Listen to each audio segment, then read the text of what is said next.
Assalamu alaikum kids, hope you're all well. Today we will learn something about letter A.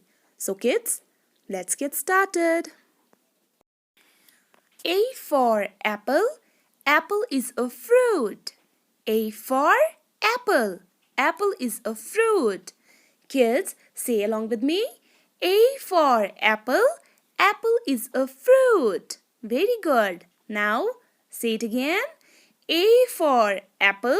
Apple is a fruit.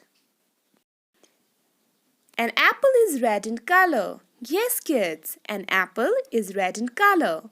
Kids, as you can see the picture of an apple, it's red in color. So, kids, let's revise again.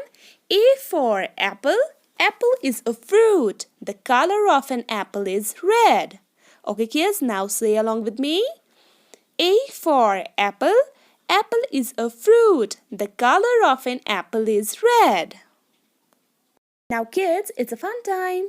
Parents will draw a picture of an apple and kids will color the apple with red color so that kids will have fun while learning. Thank you.